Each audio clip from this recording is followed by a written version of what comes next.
I want to learn more about your firm. Is it Qudith? Yeah. The focus areas, based on my research, number one is artificial intelligence, Yep. which we touched on a little bit, and that's also an area that can be an enormous positive tool, but also comes with challenges, including misinformation and deep fakes and other things. How are you investing in AI, and what would you like to see come from it? Yeah, I'll start with the name. Everybody knows what a qubit is, or Right. I shouldn't say everybody knows, but a lot of people know what a qubit is in quantum physics. That when you flip the B to a D, it actually means a family of qubits. And so my kids are engineers and doing startups, and so it's kind of a clever play on words. I had to look it up, but I like it. Yeah, so Yeah. we're a family Yeah. of qubits. Right. Two of my three kids are engineers, and they're all working in the startup world. The AI is just, the new thing. So I spent a lot of time in the early days of cloud and mobile, and I have always had the great pleasure of being involved in whatever the latest technology is, and I've just sort of always surrounded myself with people in that space. And so each one feels more profound than the early one. When you get the internet, then you get markup language and everything looks easy to click, and you thought you'd reached nirvana until networks were dial up and slow, and then you got fast networks, and then all of a sudden that seemed like the end. And so we're just in a series of ends where, AI was a breakthrough that took 50 years, you know. And so going back to this earlier thing, just when you have collectives of people working on problems, and then they break through, then you go to sort of the next level. And so I look at this time, I put AI, synthetic biology, quantum, space. Like, has there ever been a better time to be involved in it? And then the only hope is, can you move enough people so that society can benefit in both the short and the long run? The optionality to invent is not there. Because the worst thing that could happen is the bad guys get to things first.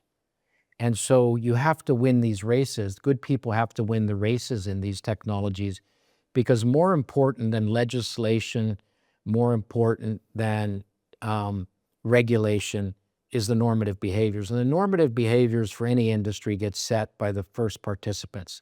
Like, the internet is open because the original folks who did it thought it should be open.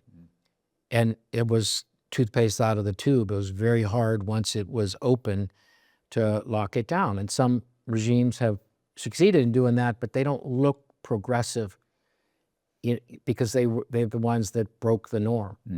So normative behaviors in all these areas, quantum, exascale computing, all of those things, good people have to get there first, and they have to collaborate to get there first. Then they have to set rules that good people would set, and then governments can come along and they can put regulators in, and they can sort of tweak and make sure there's no bad behaviors, and then legislatures can come along and pass laws. But boy, getting there first is like super critical.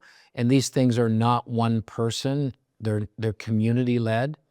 And so you can't slam the brakes and say, oh, we're going to stop and think here.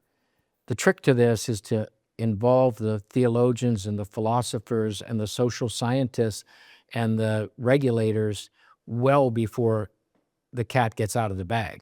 And Is so that I think possible? it's always possible. And I think that on AI, this is probably our earliest foray into it. I'll just use a simple example. The Catholic Church issued a white paper on guidance for how to think about the humanity of AI. But when the internet came out, they waited, half a decade, and they were training exorcists because the occult had grown so big.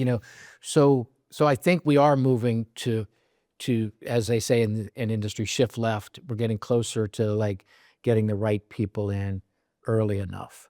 But I think technology it's necessary because that progress needs to occur. I think generally speaking, most of these things have created challenges, but they've also created blessings. Like, there's no such thing as being deficient in language.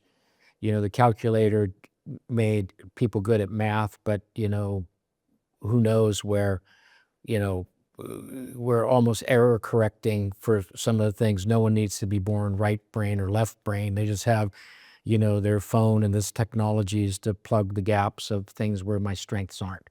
And I think that's great. Like if we made hard work the great tiebreaker, and that we didn't say that sort of, the world is going to go in favor of those who had some sort of genetic or systemic advantage, and we just say, okay, we're going to kind of level the playing field here, that can't help but be a good thing.